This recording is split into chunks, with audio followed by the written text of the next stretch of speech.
So last night I just spent some time in the studio gathering, really kind of without thinking too much, just going around the studio, finding things that I liked, that I was drawn to. And this is the board that I came up with. It's not stuck down. I just wanted to gather things that I kind of loved at the moment.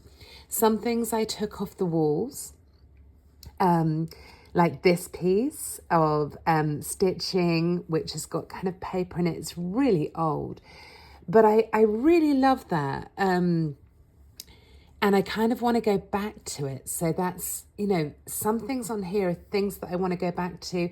I found this book. I mean, this isn't going to go on the mood board, but when I was young, I really loved Brendan Chase. And I bought this book and I never read it, but I always remember loving these drawings.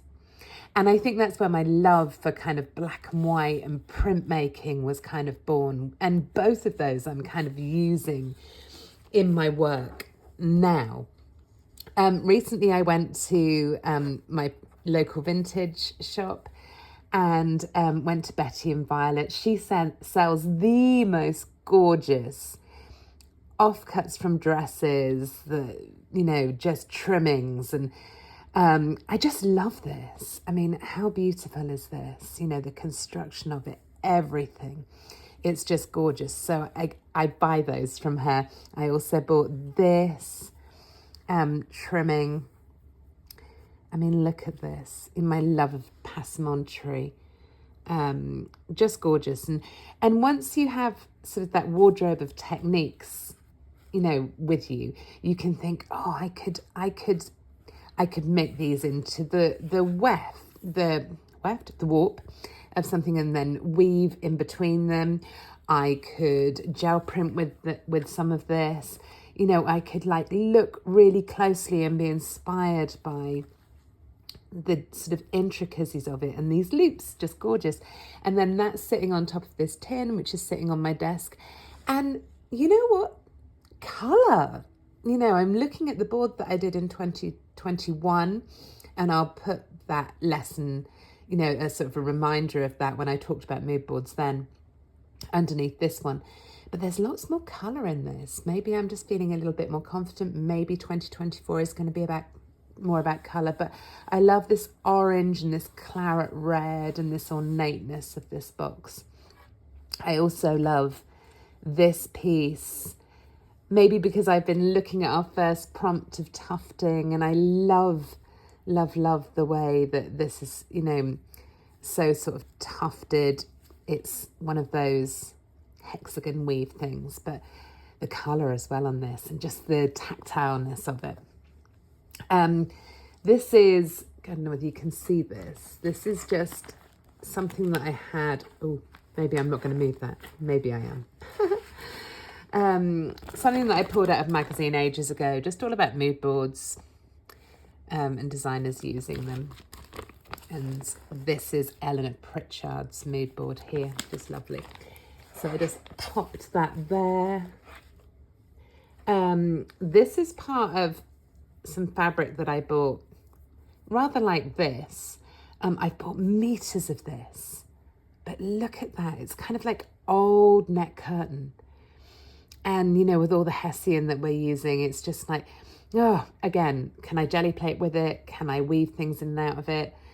Just kind of material-led process. And looking at it now, I love the sort of chain stitch within this, and it's just really lovely. So I've got a lot of that. I also love the way simple pieces are framed. I love that, that is just a bit of fluff. I love that that's got a kind of embossed bit on it, or maybe like 3 samples put together. Could look gorgeous in a frame. Let's put this back over here. Always old toast catalogues inspire me. Cornfields. Kind of bringing in this kind of ochre colour to my black and white palette, but then other colours are coming in. I love this kind of shibori style. And that's because it reminded me, I was like, shibori. When I did the gel plate when I was gathering fabrics on the gel plate and then expanding them, they looked like a kind of gel plate shibori, and that reminded me of that. So I'd like to go back there and explore those possibilities a little bit more. I love this piece on this. I think that's wallpapered with tinfoil. Isn't it gorgeous? But I'm also loving these greens come in when I'm taking images from interior magazines. And these have been floating around my studio a lot. These were just painted stripes that then I cut. So they were just painted in this gorgeous green.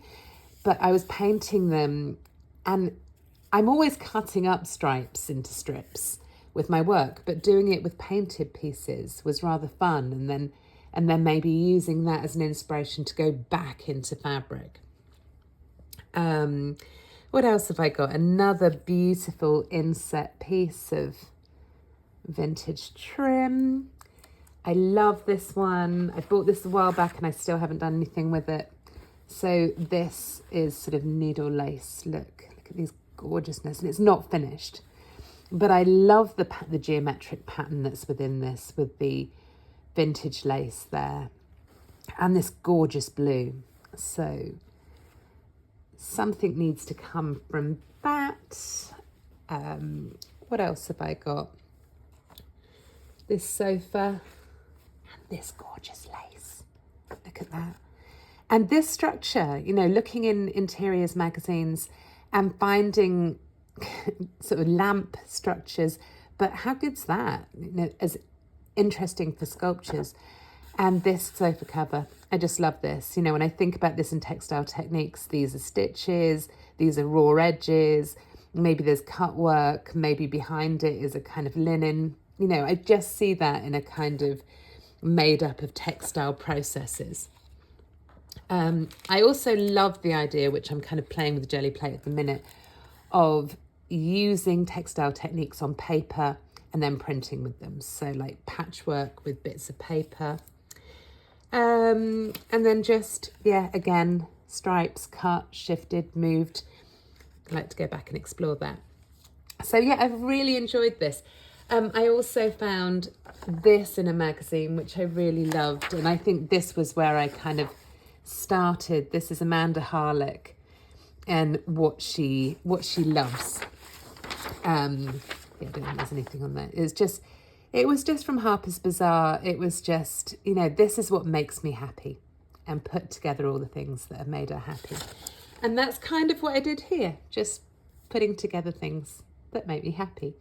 So, you know, have a little play with that, and then I'm just going to take a photograph of this and maybe put something together on a wall. I mean, you can pin these onto a corkboard or, you know, a canvas. You could buy a canvas picture from a charity shop and cover it in linen, and then you could just put bits onto it. So, you know, but most likely these will sort of go back up on my walls. If you've got a place big enough to put all your inspiration on, then do that. But make sure your inspiration is looking at you, even if it's only in a sort of small thing that you can just put up in the kitchen or wherever. It reminds you of what you love and what brings you joy.